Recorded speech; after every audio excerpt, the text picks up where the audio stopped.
Hi. ഈ work കിട്ടിയപ്പോൾ എൻ്റെ മനസ്സിലേക്ക് ഒരു സിനിമ ഡയലോഗാണ്. മനോഹരം സിനിമയിലെ നിന്റെ കഴിവാണ് നിന്റെ വഴി, അത് നിന്നെ ചതിക്കില്ല. കാരണം എനിക്കൊരു പരിചയമില്ലാത്ത ഒരാൾ നമ്പർ കിട്ടി നേരെ ഡയറക്റ്റ് കോൺടാക്ട് ചെയ്തതാണ്. അത് ഏകദേശം രാവിലെ അവർ കോൾ ചെയ്തു, ചെയ്യാനുള്ള വർക്കിൻ്റെ ഫോട്ടോസ് അയച്ചു തന്നു. ഉച്ചയ്ക്ക് തന്നെ മെറ്റീരിയൽ എൻ്റെ കയ്യിൽ കൊണ്ടുവന്നു.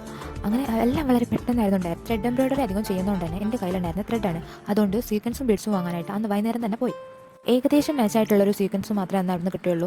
അതുകൊണ്ട് തന്നെ അടുത്ത ദിവസം രാവിലെ തന്നെ പുറപ്പെട്ടു. അങ്ങനെ മഞ്ചേരിയിലെത്തി. അവിടെ ചെന്ന് നോക്കുമ്പോൾ ഇത് മാച്ചായിട്ടുള്ള കിട്ടാൻ കുറച്ച് പാടാണെന്ന് പറഞ്ഞു. മാത്രമല്ല ഇത് അത്യാവശ്യം റേറ്റ് കൂടിയ സീക്വൻസ് ആണെന്നും കാക്ക പറഞ്ഞു. ഈ വാങ്ങുന്നുണ്ടോ എന്നൊരു ഡൗട്ടോടെയാണ് ചോദിച്ചത്. പക്ഷേ അത്രയും പെർഫെക്റ്റ് ആക്കാൻ പറ്റുമോ അത്രയും പെർഫെക്റ്റ് ആക്കണമെന്നായിരുന്നു എൻ്റെ മൈൻഡിൽ. അതുകൊണ്ട് തന്നെ അവിടുന്ന് സീക്വൻസും ബീഡ്സും എല്ലാം വാങ്ങി. അപ്പോഴും ലെഹങ്കേൻ്റെ ഷോളിന് മാച്ചായിട്ടുള്ള ത്രെഡ് കിട്ടിയിട്ടില്ലായിരുന്നു. അതും സിൽക്കിൻ്റെ ത്രെഡായിരുന്നു ആവശ്യമുണ്ടായിരുന്നത്. അങ്ങനെ ആ ഷോപ്പിലെ കാക്കനോട് ചോദിച്ചു, ഈ ത്രെഡിൻ്റെ കളർ എന്താ ചോദിച്ചു. ഞാൻ പറഞ്ഞു മെറൂണല്ല, ഇത് റാണി റോസ് ആണെന്ന് പറഞ്ഞു. അങ്ങനെയും കളർ ഉണ്ടോ എന്നുള്ളായിരുന്നു എൻ്റെ ഇത്.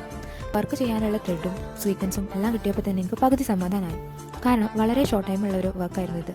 സോ ഒരു കല്യാണത്തിൻ്റെ കാര്യമാണ്, റിസ്ക് എടുക്കാതിരിക്കാൻ പറ്റില്ല.